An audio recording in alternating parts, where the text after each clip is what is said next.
एक घटना बताते हैं। जब हम साधु वेश में आए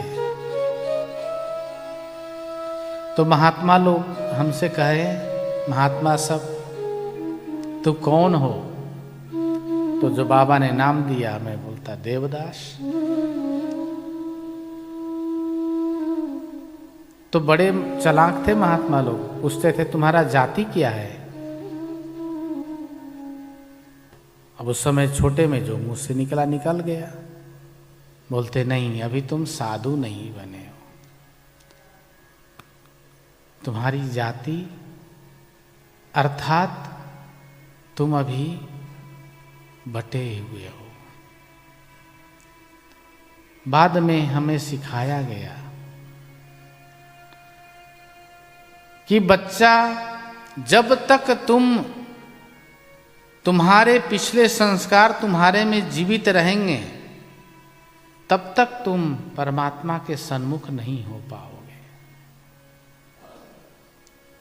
होगे क्षण मात्र के लिए, वापस हो जाओगे।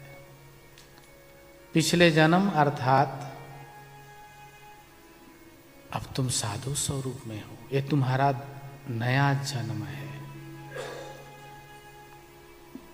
जब तक तुम पिछले जन्म से जुड़े रहोगे तब तक तुम्हें परमात्मा का उपलब्धि नहीं होगा,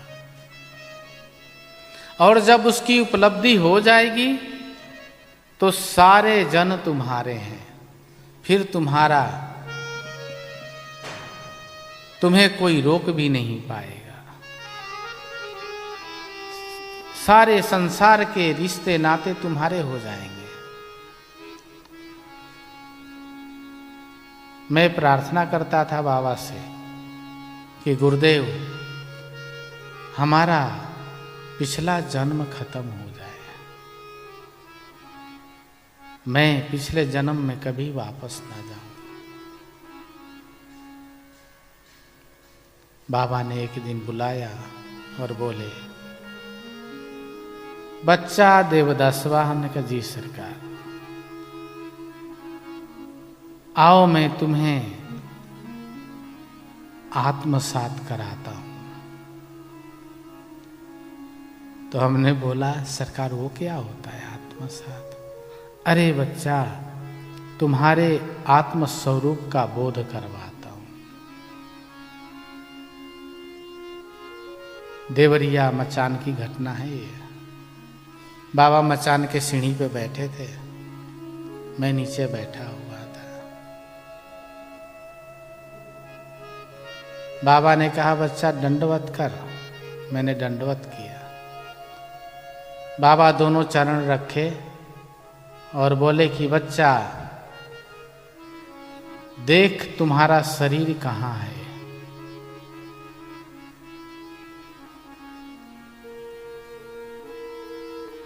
तुम शरीर में हो या नहीं हो, तुम्हारा स्वरूप क्या है?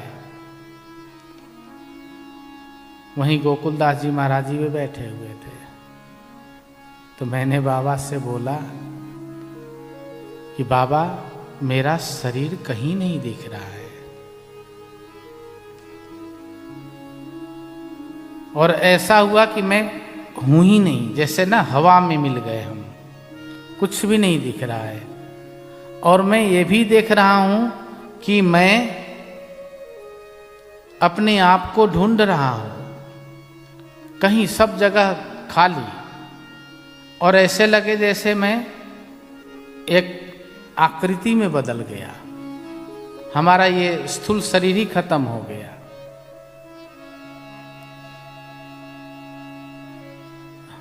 तो हमें ऐसा लगा कि जैसे हम एक विशाल स्वरूप में समा गए। फिर बाबा हंसे और बोले, बच्चा अब कहाँ है तू? थोड़े देर कम से कम 3-4 मिनट बाद बोले बाबा, मैंने अनुभव किया कि मेरा माथा जमीन पे है, हाथ जमीन पे है, और मैं सांस ले रहा हूँ। तो हमने कहा सरकार मैं तो दोबारा वापिस आ गया इस दुनिया में। बाबा बोले, अरे बच्चा, ये तुम्हारा नश्वर स्वरूप है और वो तुम्हारा ब्रह्म स्वरूप है, वही तुम्हारा आत्म स्वरूप है।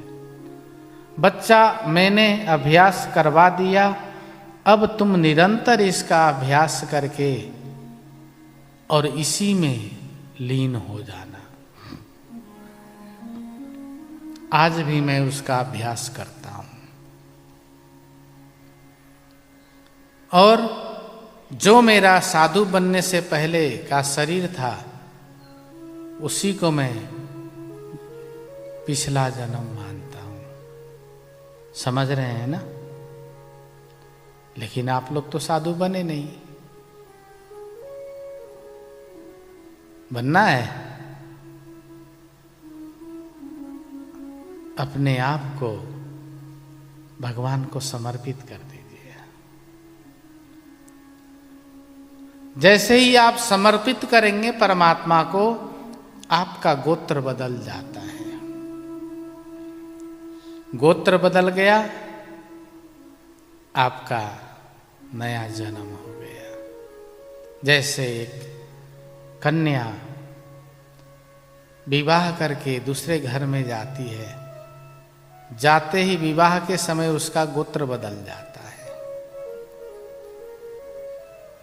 और वो अपने बाप के गोत्र नहीं लगा सकती, उसका गोत्र बदल गया।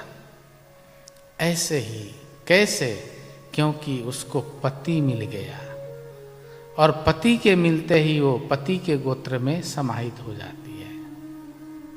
ठीक वैसे ही अगर आप जगतपति को समर्पित हो जाएं तो आपका गोत्र भी उनका गोत्र अच्युत गोत्र बन जाएगा और आपका भी नया जन्म हो सकता है। आप चाहे तो मर्जी आपकी है। लगता है पुराने में ही खुश हैं आप लोग। श्री राधे। इस प्रकार हम नए जन्म में पहुंचते हैं।